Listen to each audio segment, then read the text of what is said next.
ఒక బీచ్లో roller coaster, అది కూడా సముద్రం పక్కనే. 100 ఏళ్లకు పైగా చరిత్ర ఉంది. లక్షలాది మంది సందర్శకులు. అమెరికాలో ఇలాంటి ప్లేస్ ఉందని మీకు తెలుసా?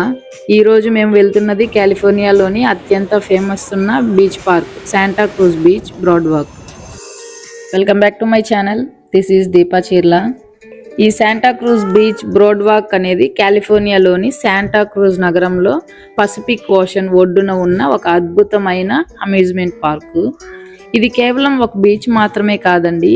ఇక్కడ అడుగు పెడితే ఫన్, అడ్వెంచరు, హిస్టరీ అన్నీ ఒకే చోటనే కనిపిస్తాయి.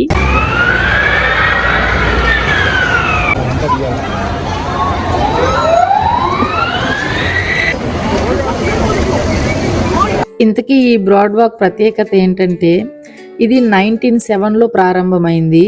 అంటే 100 సంవత్సరాలకి పైగా దీని హిస్టరీ అయితే ఉంది. కాలిఫోర్నియాలోని పాత సీసైడ్ అమ్యూజ్మెంట్ పార్కులలో ఇది ఒకటి. అందుకే ఎన్ని సంవత్సరాలు గడిచినా దీని పాపులారిటీ మాత్రం ఏమాత్రం తగ్గలేదు. ఈ బ్రాడ్ వాక్లో ఫన్ మాత్రమే కాదు, దానికి ఎదురుగా ఉన్న ఈ శాంటా క్రూజ్ బీచ్ కూడా చాలా అందంగా ఉంటుందండి.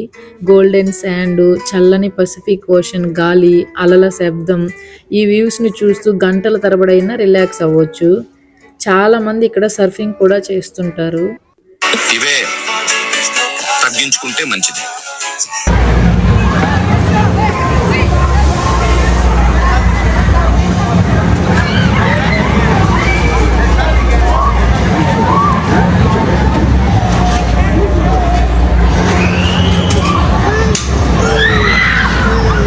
ఇక్కడ ఎంట్రీ టికెట్ మాత్రం ఫ్రీయే, కానీ మనం ఏ రైడ్ అయితే ఎక్కాలో ఆ రైడ్ వరకు మనం టికెట్ తీసుకొని రైడ్ అయితే మనం ఎక్కేసేయచ్చు. అక్కడ నుండి ఇలా లోపలికి ఎంటర్ అయితే లోపల కూడా మనకు చాలా ఇండోర్ గేమ్స్ ఉంటాయి. చిన్న కిడ్స్ కి కూడా చిన్న చిన్న గేమ్స్ ఉంటాయి. అలాగే ఫన్ యాక్టివిటీస్ ఉంటాయి.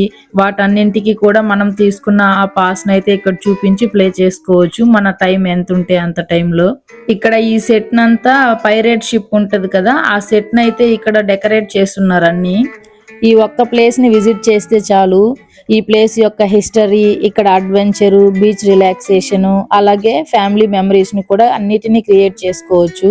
ఈ ఒక్క చోటే అన్ని దొరుకుతాయి అన్నట్టు. సాయంత్రము అలాగే నైట్ అయిన తర్వాత ఎన్నో లైట్లతో ఈ ప్లేస్ అంతా వెలిగిపోతుంది.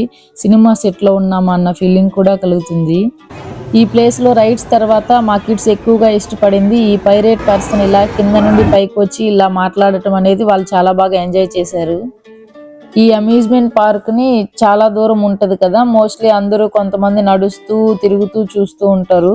ఎవరైతే నడవలేని వాళ్ళు ఉంటారో వాళ్ళు ఇలాగా స్కై రైడ్ అనేసి పైకెక్కి అలా అందులో కూర్చొని మొత్తం వ్యూనైతే చూస్తూ ఉంటారు.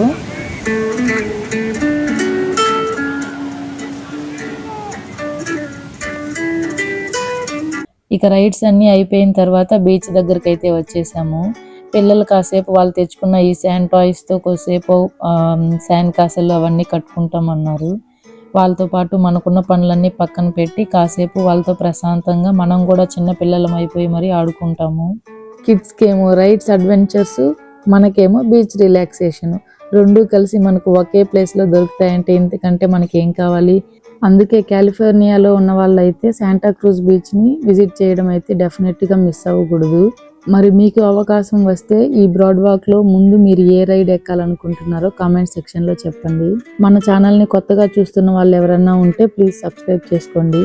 ఇది వరకు సబ్స్క్రైబ్ చేసుకున్న వాళ్ళందరికీ నా తరపున చాలా చాలా థ్యాంక్ యూ.